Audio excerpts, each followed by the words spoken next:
Beni ezulwini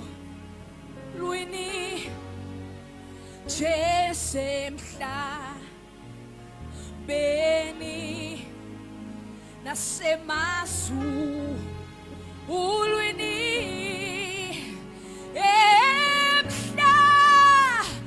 Beni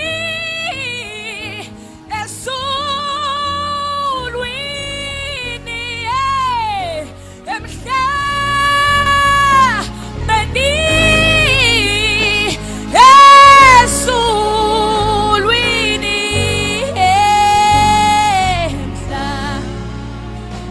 Beni ezulwini ezulwini kuwo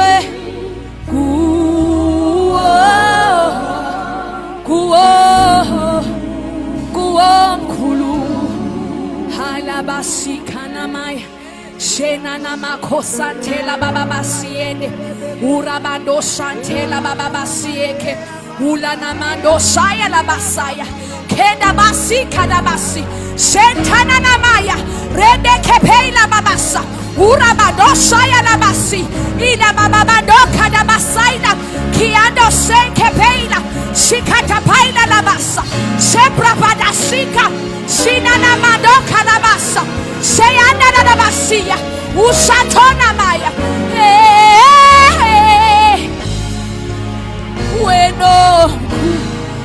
kuweno mkhulu. Prepare your heart. Prepare your heart. Whatever that was troubling you, yazugutu kono mkulu. Whatever that was bothering you, yazugutu kono mkulu. Whatever that was tormenting you, yazugutu kono mkulu. Whatever that was pulling you down, lenda shatalabasa, shibradasa ketanayabasa, shena madosha teya, kidasoya labashiende, mendele bosaya lebo kanaya labasa, shinana na madesheya, kela mazota labaka, ukono mkulu, ukono mkulu, ukono pesugonge. Hallelujah.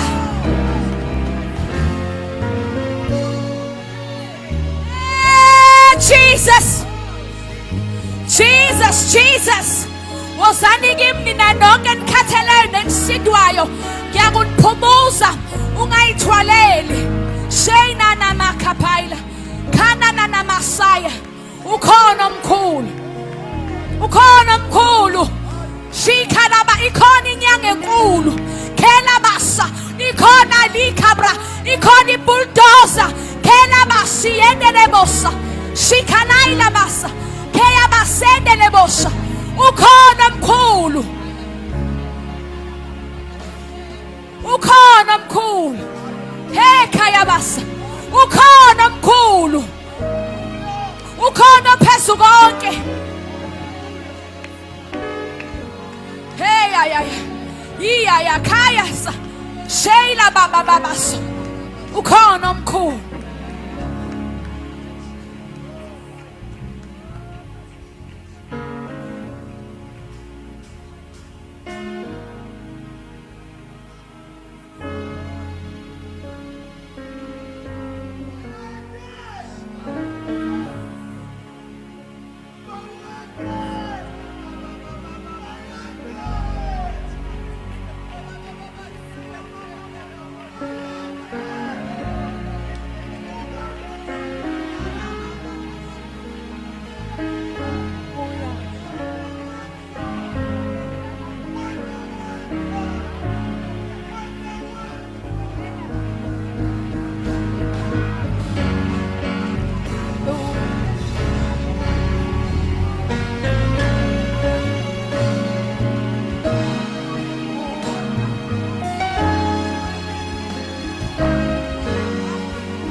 Hallelujah, hallelujah. Bazalwane, ngicela uma sikhulekele egameni lika Jesu.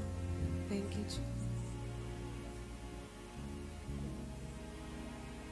Hallelujah. Thank you, Jesus. Oh, Jesus. Siyabonga Nkosi. Mana labos andarabesa. Una labasa andarabosha. Monda labese. Ende labosi kandarabosha. Mona labesi kandalabase. Ina labasa andarabosha. Monda labese. Onde labasa andarabosha. Nenda monda labese. Enda labosi kandarabosha.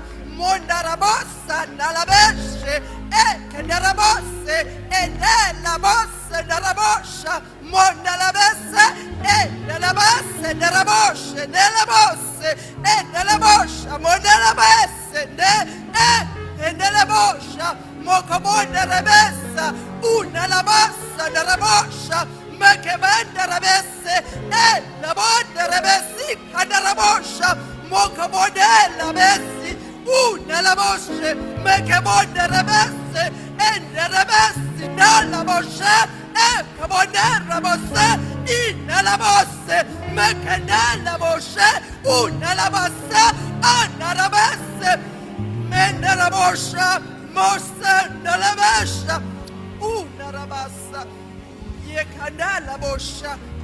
Oh, Jesus, Jehovah, when I went ungcwele ungelinganiswe namuntu udumo lonke lukufanele wena wedwa uyinkosi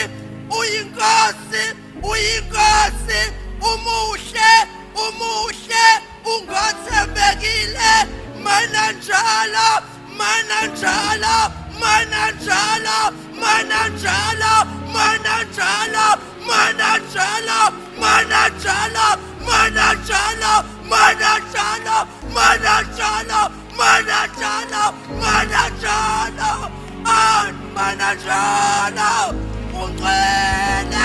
ungcwele oh Jesus ungcwele Nkosi ungelinganiswe namuntu uyabongeka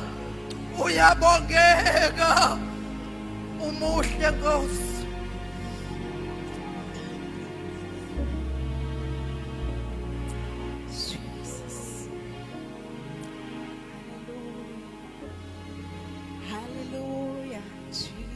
Hallelujah.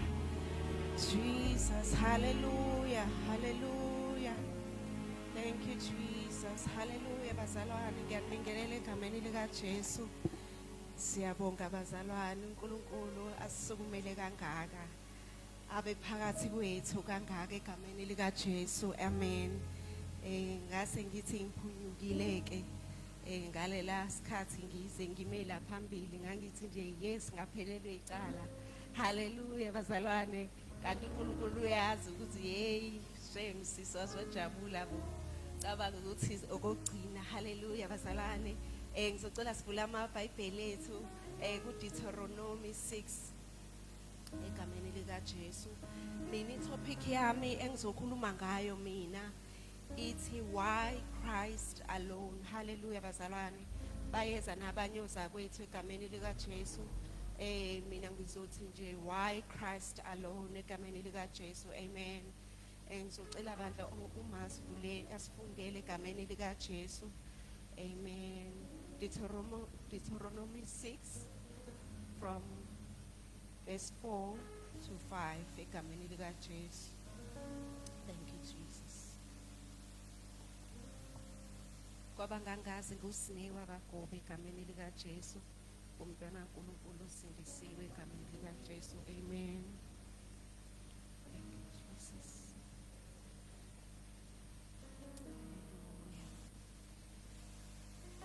Jesus.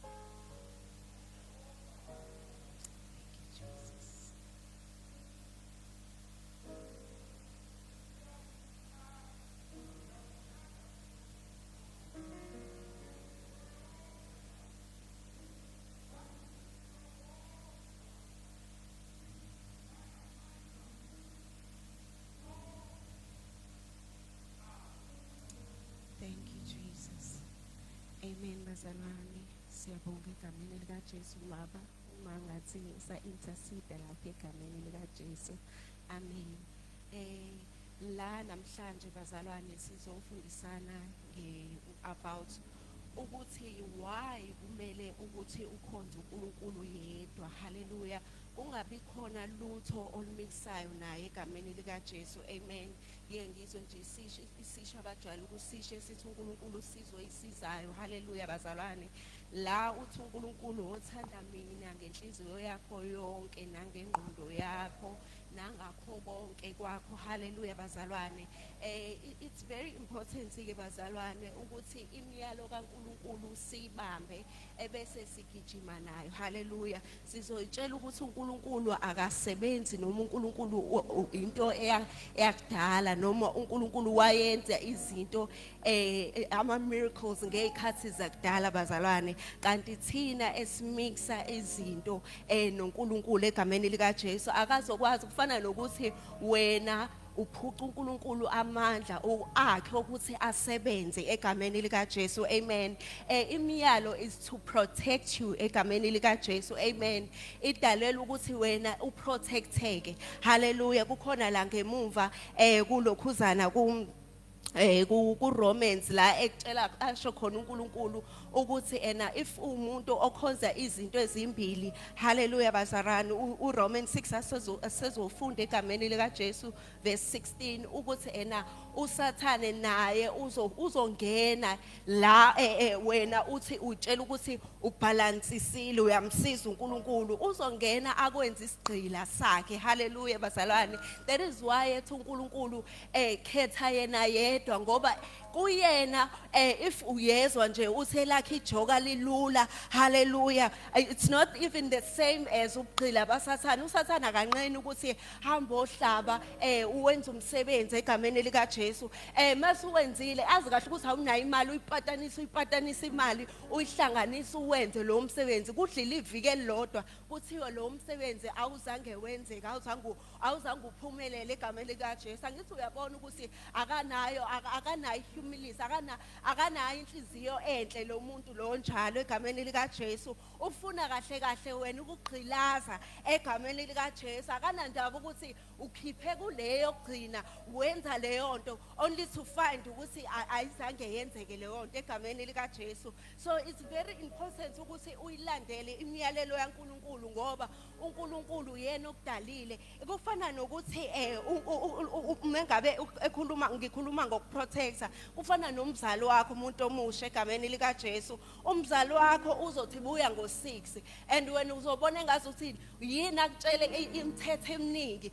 Leyo mthetho eyokuthi wena uprotecteke egameni likaJesu. So it's very important ukuthi uyilandele ngoba kukhona ama perfect la ngaphandle azokuthatha kise kwezinye indawo akanti akuplanele ezinye izinto egameni likaJesu. Amen. I remember nje ngisafundela umsebenzi ukuthi kukhona ulokhuzana umfana nje owayeluke ekhuluma kubantu. Hallelujah. Ekhuluma around amanye ama students egameni likaJesu ethi yena uzomplanela uyakhola lo mntwana ngizomplanela mina ngizomnyisa kwinquiry or something ngimfakela uzophuza amanzi ngizomfakela idate bani drug or something. Kusho ukuthi ke ngokuthi mina ngikholelwa uNkulunkulu ngilalela imiyalo yaNkulunkulu wakwenza ukuthi aphahluke lezo zinto egameni likaJesu kulowo muntu. And lowo mntwana loyo wabuya weza kumina wazongitshela ukuthi umqaphele lo yamfana. Hallelujah. Akade exoxela omunye umfana useyabuya uzongitshela lo mfana ukuthi uqaphele lo yamfana egameni likaJesu. Hallelujah. So bazalwane mengabe sihamba noNkulunkulu, uNkulunkulu uhlala esiprotectile, ulalela nala esingezwa khona. Hallelujah bazalwane. Thina mina ngiyayihambela ngiyayifundela ngazi lutho. Hallelujah. Kodwa uNkulunkulu usezwile wenza ukuthi aphahluke egameni likaJesu. Even if ubengayiphahlukeli yena, mina bezofika ngitshele yonke lo mkhuba yakhe ngilele ebusuku egameni likaJesu. Angithi uyabona ukuthi yonke lemiyalo yokuthi protecte wena muntu omusha nawe mzalwane egameni likaJesu. Amen. Ukuthi ungabi gullible to izimo la ngaphandle, ungabi gullible to uSathane nama tricks akhe egameni egameni likaJesu. Amen. Akuphelelanga lapho waphinde watshela omunye egameni likaJesu. Kwabuya intombazane this time izongitshela the same thing. Hallelujah bazalana. Ngithi uyabona ukuthi sihamba siprotectekile. Ayikho into uNkulunkulu angekayenzi akwenzele yona. If ukhonza yena yedwa uzohamba uprotectekile. Hallelujah. Even if umuntu usathane ngakuplanelani noma umuntu engathi uwenza ini. Hallelujah. Lithe elinye izwi ngale. Hallelujah. I think it's New Testament egameni likaJesu la ekhuluma khona ngokuthi uNkulunkulu wambula inhliziyo zabantu. Hallelujah. Ubona even ama intentions abantu if uzokhonza yena yedwa. Hallelujah. If ungezokhonza yena yedwa you are away from ama perimeters akhe protection yakhe egameni likaJesu. Amen. Because even if umzali wakho methe ungabuyi after 6 months ubuye ngo8 usu away from the perimeter yokuprotect okuyena. Hallelujah. Ngoba away from yena akazi kwenzakalani lapha ngaphandle. If kukhona into ekwehlakalelayo ubani ozokuprotecta ngoba uaway. Hallelujah. And uzosondezwa abantu eduzane kanti bakuplanela izinto awazi awukazi ukwenza lutho. Hallelujah bazalwane. So it's very important ukuthi stick to uNkulunkulu yedwa. Imiyalo yakhe idalela ukuthi is protect. I remember even nala kuba Israel khathi ebanika lo myalelo kukhona la abasebehlanganise nezithixo. Hallelujah. Khona angisezokwazi ukuthi ngifinyelele lapha egameni likaJesu. Kukhona nala abase bephumile kuyena wayethi buyani kumina.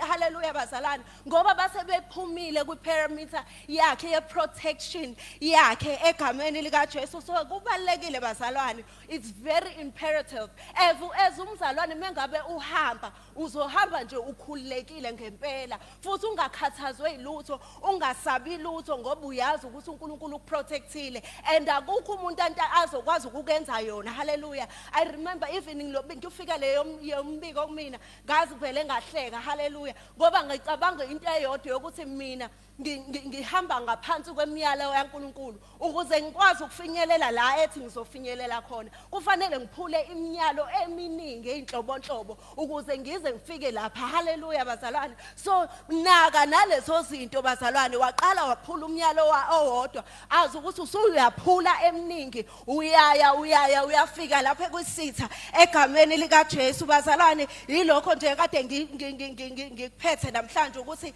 wena uNkulunkulu umbeke phambili at all times egameni likaJesu. Lithi la kulokhuzana kuExodus uthi ungabi nabanye uNkulunkulu ngaphandle kwami. Hallelujah. Aphinde ethi ngaphambi kuDeuteronomy la iqaleni uthi nansi imiyalo nezimiso nezahlulelo uJehova uNkulunkulu wenu ayala ukuba nifundiswe khona nikwenze ezweni eniya kulo ukulidla. Hallelujah bazalwane. Kukhona ezinye izinto ezizokuhlula not because wena uhluleka ngempela uhlulo ukuthi awumile kuNkulunkulu egameni likaJesu. If umile kuNkulunkulu even in the spirit uyaziwa uyasabeka hayi ngoba wena unamandla. It's because ulandela imiyalo kaNkulunkulu egameni likaJesu.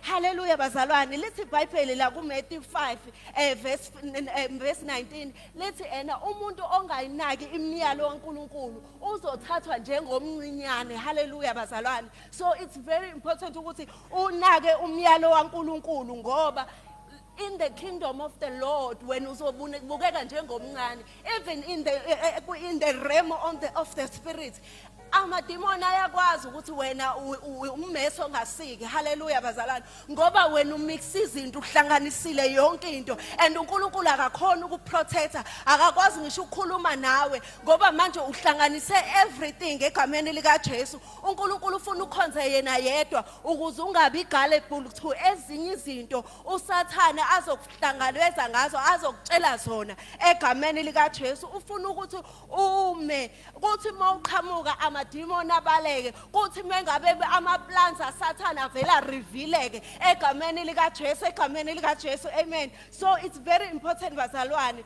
ungazenzi omncane kwaNkulunkulu egameni likaJesu ngenxa yezenzo zakho.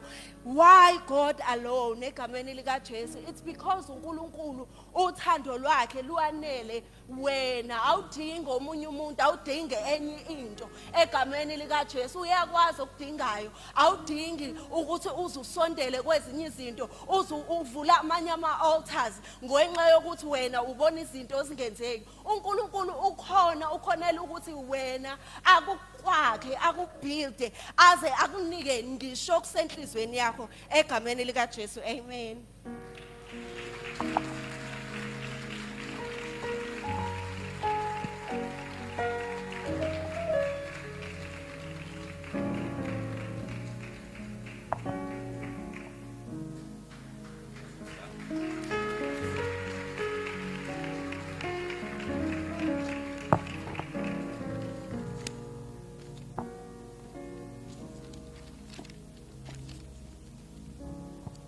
Amen bazalwane.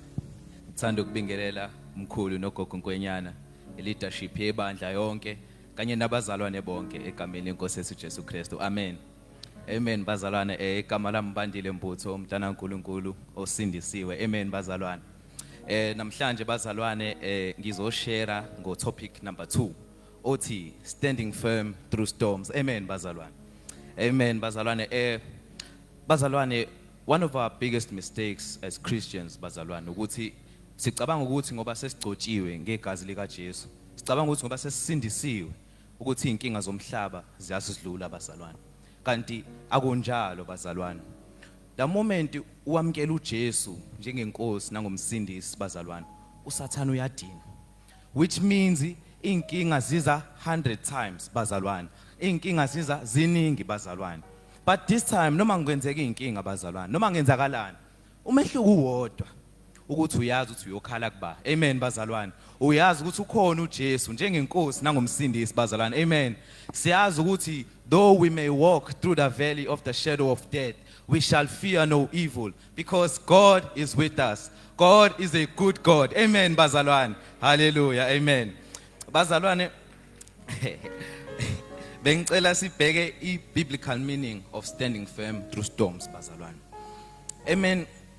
It means keeping your faith, your integrity, your character intact bazalwane through our storms. Amen bazalwane.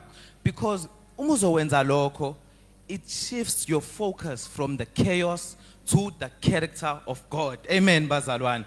Because uzoyibamba kanjalo ungavuma ukunyakaza through inkinga bazalwane. Inkinga awubusayibona because ubona le presence yaNkulunkulu. Amen bazalwane. So bazalwane kumele si maintain the spiritual composure. Amen bazalwane. Akumele ukuthi mekufika ama storms uqama phansi uyatatazela uhamba uyalena le cha bazalwane. Keep your spiritual composure and you need to be firmly rooted in your faith. Amen bazalwane. Because being firmly rooted in your faith iyenza spiritual foundation sakho ibe calm. Amen bazalwane. Kodwa in order ukuthi lokho kwenzeke bazalwane, kuzomela ukuthi you need to steady fast your spirit. Amen bazalwane. You need to pray and come to a supportive community bazalwane. I supportive community yethu isesontweni bazalwane. Amen. Amen. Umuntu engangena ngale yamnyango enimele ekhathele bazalwane. Amen. But meze esontweni ezwa i-presence of God bazalwane, ezukuthi hey bazalwane nanhliziyo yakhe izoshintsha, and it shifts their focus from the chaos to the unchanging character of God. Amen bazalwane. Bazalwane bengicela nje sibheke people who have survived through the storms. Amen bazalwane. Cela sibheke uJobe 19 verse 25 to 27 ngizofunda bazalwane. Uthi I know that my Redeemer lives, and that in the end he will stand on the earth. And after my skin has been destroyed, yet in my flesh I will see God. I myself will see him with my own eyes. I and not another. How my heart yearns within me. Amen bazalwane. Bazalwane nginichazela abanzi ngestory sika Job. Bazalwane uJobe lost his wealth, imfuyo yakhe yonke bazalwane. wabhujelwa izingane zakhe bazalwane zonke. Amen bazalwane. Next thing, ihealth yakhe yahamba waba namathumba umzimba wonke. Amen bazalwane. And another wazojikela na unkosikazi. Amen bazalwane. Unkosikazi wathi hey mthuku uNkulunkulu ufe at once. Amen bazalwane. Next thing nabangani bamhleba. Abangani bathi ngeke Job khona isono osenze against God leso ongafuni ukusivuma. Amen bazalwane. But amidst through all of that, amidst zonke leyo chaos, uJob chose to stand firm in his faith bazalwane. It caused him ukuthi aze asho ukuthi I know that my Redeemer lives. Amen bazalwane. Nathi kumele sifane noJob bazalwane noma ngathiwa impilo sinezinkinga engakanani. We need to stand firm in our faith. Amen bazalwane. And that will lead ukuthi uNkulunkulu akubuyisele 100 times njengoba kwenza nakuJob. Amen bazalwane. And uNkulunkulu akayenzanga lento ayenza kuJob just because he's weak, just because vulnerable. Cha bazalwane. Wayenza because God trusted Job with pain and suffering. Amen bazalwane. Nathi uNkulunkulu uzosithemba with pain and suffering because he knows we will overcome it. Amen bazalwane. We need to stand firm in a storm because in our benefits. Amen bazalwane. And those benefits of standing firm through the storm bazalwane ukwazi ukuthi God is with us. Amen bazalwane. Noma ngenzakalani, noma ngathiwa isimo sibhlungu, noma ngathiwa isimo simanzonzo, kodwa we know through all of that God is with us. Amen bazalwane. Bazalwane ngimchazele kancane ngestory engangitshela ubaba einsukwini about omunye umculo obizwa ngoSpafford bazalwane. uSpafford bazalwane lost his wealth bazalwane. Emva kwalokho wazobhujela umntana wakho na 4. Kwalandela unkosikazi nengane zamantombazane ezu3 bazalwane. Amen. And uSpafford esebizwa ukuthi akazobheka imizimba yeingane nonkosikazi bazalwane. Waba devastated, wababhlungu, but he made peace with what he saw. Amen bazalwane. He made peace and he stood firm in his faith bazalwane. Amen. Which led him ukubhala iculo elaziwa almost wonke umuntu bazalwane. Leli culo li encourage abazalwane abanimele, abazalwane who have been through the most. Amen. Leli culo lithi it is well with my soul. Amen bazalwane. uNkulunkulu makanibusise.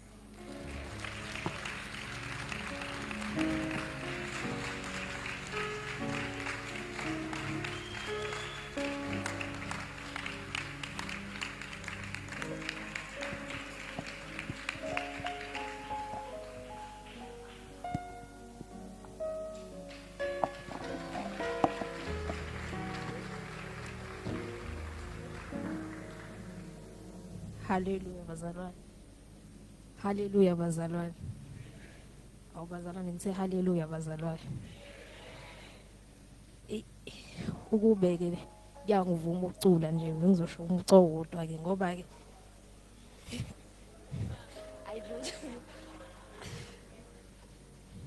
angifuni ukulimaza abazalwane nje bazalwane. Sangaze ngihlephula amawindo bazalwane amen. Bazalwane enhlizweni yami nje ngicela ukumbonga kakhulu uNkulunkulu amen bazalwane ukuthi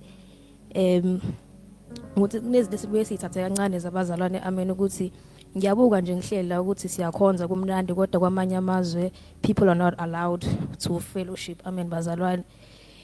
And lonto sibuye sithathe kancane zabazalwane kodwa sewufika nathi leso sikhathi leso lapho singasakwazi khona sesibukele emuva ukuthi kube lela thuba ngalisebenzisa. So lamhlanje nje ngizogqugquzela umzalwane ukuthi ungadlali ngaleli thuba khona abalifisayo khona abadingayo amen bazalwane.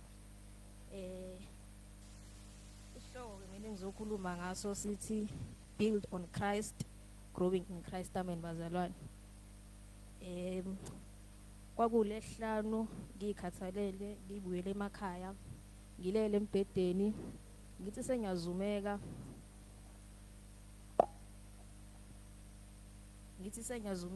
ngizwe kungene notification bengithi ngiyabheka uLady R ngithi imali ngivule ngibone ukuthi kube nje ngivele ngayihlalele emakhaya ngayiqhubekela ngasho ukuthi haya ngikho kodwa ngabazalwane ke zoqhubeka esihloko sami lesithini built on Christ, growing in Christ amen bazalwane. Okay ke why build on Christ. Amen bazalwane. Sizofunda incwadini ka Matthew chapter 7 verse 24 and 25. Amen.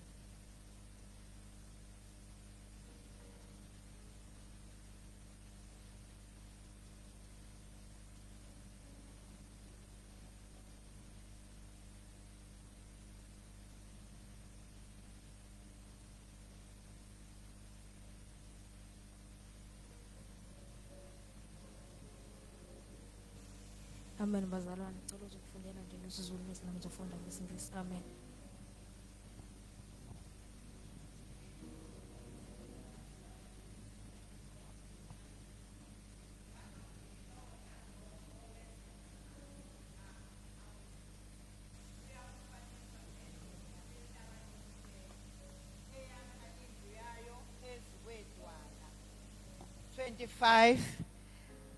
Layithela imvula, kwafika izikhukhula, kwavunguza imimoya, yayishaya leyo ndlu, kepha kayiwanga ngokuba yayisekelwe yidwala.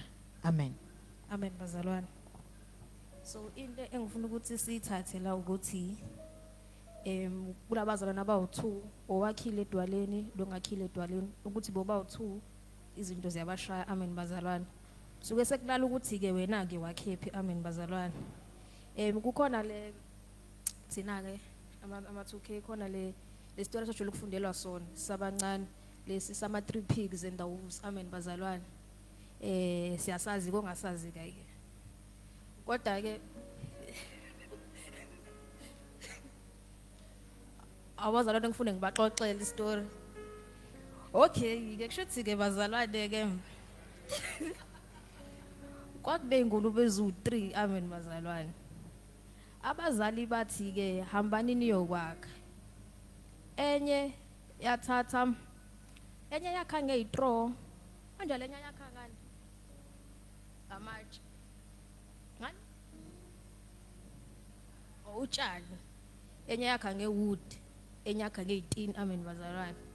Shuthi ke yafika ke iwolf ilambile kwindlu yokuqala, half puff blow the house yawindlu, yahamba yakulesibili le indlu yestraw, half puff blow the house yayindlu. Kodwa the sefike kwesithathu isabathe iwolf yaphephetha lutho ngobani lenye iyakhela edwaleni. Amen bazalwane. Ukuthi nathi simele ukuthi sakhele edwaleni. Amen bazalwane. Ukuthi oba phela lize liyashiza ukuthi siyokwamela okuhle kodwa yini. Amen bazalwane. Ukuthi kwakumele ngihlushwe ukuze nginjani bazalwane yabathanda nabazalwane aba-active sizwe ukuthi siyahambisana sonke. Amen bazalwane. Ukuthi kwakumele ngihlushwe ukuze kwenze njani kanti siyokwamela kolonjani. Amen bazalwane. Ukuthi ke kushiyana lapho ke bazalwane ukuthi wena wakhephi. Amen bazalwane. Andike ukuthi ke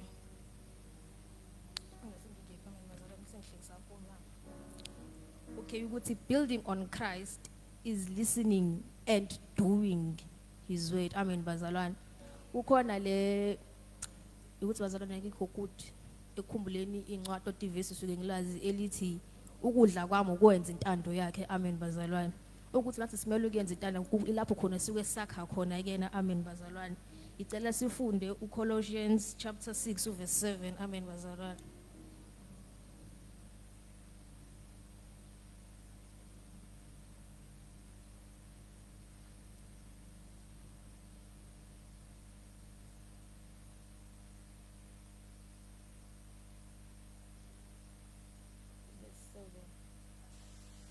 Chapter 2.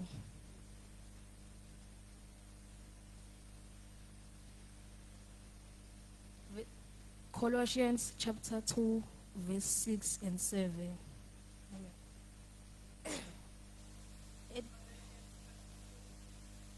6 and 7. Ngakho ke njengalokho nimamukele uKristu Jesu inkosi, hambani nikuye, nigxilile, nakhiwe kuye, niqinisiwe ekukholweni, njengalokho nifundisiwe, nivame ukubonga. Amen bazalwane. Ukuthi bazalwane, you can't grow as umzalwane ungakhile kuJesu. Amen bazalwane. Ukuthi into esengiyibonile ukuthi the main reason we struggle with faith is because asigxilile kuye. Amen bazalwane. Ngike nje ngiyiteste nami khona le verse elike lingihlekise lelithi udinga ukukholwa okuncane uthi taba nquleka uphose kolwana luphose. Ngimi kwele intaba zasemakhaya ngithi yini othi ngizabe nje nami ithi othi ngizabe nami. Amen bazalwane. Kungenzeki okusho ukuthini angikholwa bazalwane. Amen because nami ngiyayibuka lento ukuthi hawu kuthi that bazalwane sinalento inkinga leyo ukuthi uNkulunkulu sibe singabona noSara na ukuthi wahleka kanjani ekufika ingilo bimtshela ukuthi uzobe nengane na 90. Amen bazalwane vele wahleka ngoba ukukholwa kungekho. Amen bazalwane ukuthi if faith, the reason we struggle with faith is because asakhile kuyena. Amen bazalwane.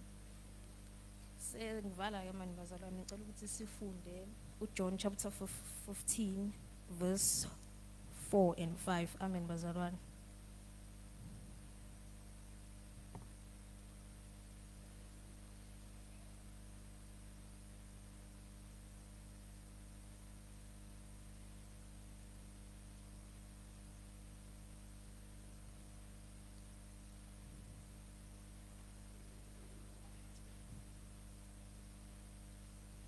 Amen bazalwane.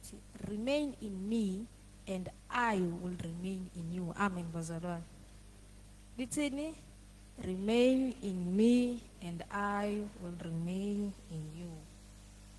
Meselithini? For a branch cannot produce its fruit if it serves from the vine, and cannot be fruitful unless you remain in me. Ngithe isihloko sami sithini? Building on Christ and growing. Futhi asigcini ngokwakhe. Siyadinga ukukhula. Awukwazi ukukhula ungakhile. Amen. Meselithi, yes, I am the vine, you are the branches. Those who remain in me and I in them will produce fruit. For apart from me, you can do nothing. Amen bazalwane. Zwile ke le part yokugcina. For apart from me, you cannot do nothing. Amen bazalwane. Ukuthi izinto eziningi esifisayo njengoma fruits of the spirit nani sibuye sihleke ukuyithola lezi zinto ukuthi sibe nazo ngenxa ukuthi asikho kumvinivino wona. Amen bazalwane. Yabona kuma uqhubeka ke lapha na nevesi yasho ukuthi ke uma ungasatheli uyasikwa washa ngacima nathi bazalwane ngiyakholwa akekho ke ufuna ukuba kuleyo party le ngakho nje ngivele ngathi ngigxile kule party le positive. Amen bazalwane. Khona sonke nathi bazalwane sizoba khona emvinini. Amen bazalwane.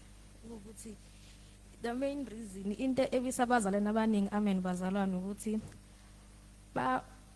chabanani bazalwane ukuthi bayitshela ukuthi bakhile. Amen bazalwane. Ukuthi into ekhulisa umuntu ekukholeni. Amen bazalwane ukuthi akabi nenkinga kodwa ubala lento le ukuthi ngoba uNkulunkulu ngiyamazi ukuthi ngisuka phi na. Amen bazalwane. Ngisho seyiqhamuka ezinye izimo uba nalento at the back of your mind ukuthi ngoba ngakwazi ukudlula la ayikho into engangihlolela. Amen bazalwane. Nami nje ngiyakhumbula high school ngisahlula isingisi. Amen bazalwane. Nesesengihlula futhi angifunda ungasho. And bengithi sengiyajabula ukuthi ngiqedile high school. Bengithi ngiyafika khona imodule nje eyisingisi kodwa nganalento le ukuthi ngoba ngakwazi ukuyiphasa high school namanje ngisazokwazi ukuyiphasa. Nje nathi ke bazalwane ukuthi we have to accept the fact that ukuthi sizodlula inkinga and you can't avoid it. Amen bazalwane. Kodwa thina kuba ukuthi inkinga zisifice sakhile kuyena. Amen bazalwane. Amen.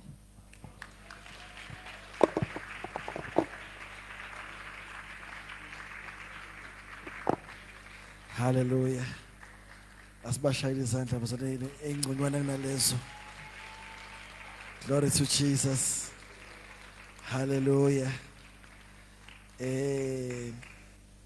Izwi lenkosi lapha yana ku 1 Corinthians chapter 3 verse 11 lifundeka kanje. For no one can lay any foundation other than the one we already have. Hallelujah, which is Jesus Christ. Glory to Jesus. Asikho esinisekelo ongakwazi ukuphinda usibeke esiqinile esingakwazi ukumelana nama storms negagayi noma nezikhukhula ngaphandle kwestorm ngaphandle kwesisekelo esinguJesu Kristu. Amen. Isikhuluma sokugcina sikhuluma ngestories uthi sama 2K nami ngicela istory sesikhona ngisafunda seyingulube ezintathu. Hallelujah. Sesikhona nje isikhashana ezakha ngotshani ngani. But what I want to say sesivala abazalwane ne-worship team sesangaphambili ukuthi the storm is surely going to come. Hallelujah. Ikhukhula noma twayini yini storm ngesiZulu zani? Isivunguvungu isiphepho sizofika. Hallelujah. Kuhle ba angekho ngasazi isiZulu. Amen. Ikhukhula nezinto zonke ezizofika. But into ezohluka ukuthi wena wakhe kuyiphi isisekelo. Hallelujah. Because uzwile ukuthi when you build, hallelujah, glory to Jesus, the only sure foundation that we have is Christ Jesus. Ayikho esinisekelo esine guarantee ngaphandle kwalesisekelo esinguJesu Kristu. Amen. Hallelujah. And leso sisekelo leso has been tried and tested ukuthi ivunguvungu nezikhukhula nezigayigayi ohlangana nazo ziyanqotshwa makuleso sisekelo. Hallelujah. Glory to Jesus. Ubonile na ungakholwa zinganani isekelo izamile. Ubuye uye kulo yathuka hayi lo yana ke umavala. Afika kutshela istory sakhe usenze kuphinde futhi ikhukhula iphinde ibuye. Uphinde zingibhoze futhi. So hayi ushosho yilo yena. Akutshela sakhe istory esibheceleni. But istory esikhona noma isisekelo esikhona esimile and has been standing for more than 2000 years. Isisekelo esinguJesu Kristu. Hallelujah. And isisekelo osithola mahala usithola ngokukholwa ngenhliziyo. Mase uyavuma ukuthi uJesu uyinkosi. Hallelujah. Glory to Jesus. Angifuna ukusho lokhu ukuthi ukwakha kwesisekelo akusho ukuthi izikhukhula ziyaphela noma izivunguvungu ziyaphela. But it just means ukuthi noma ifika izivunguvungu azigqibi. Noma ifika izivunguvungu azimbozi. Noma ifika izivunguvungu mase idlula you still standing. Hallelujah. Because a storm is part of nature. Ama challenges are part of life. Kodwa into ezokwenza ume ungalahlekelwe ilutho after a storm ukuthi wakhe kwisisekelo esinjani. Hallelujah. Owakhe esisekelo lesihlabathi yonke isakhiwo sakhe saphaphuka nesifunguvungu. Hallelujah. But this is the cause lo yakhe kwisisekelo esisekelo esiqinile esiyidwala. Kwathi mase sidlulile isivunguvungu yabonakala isakhiwo sakhe esamile.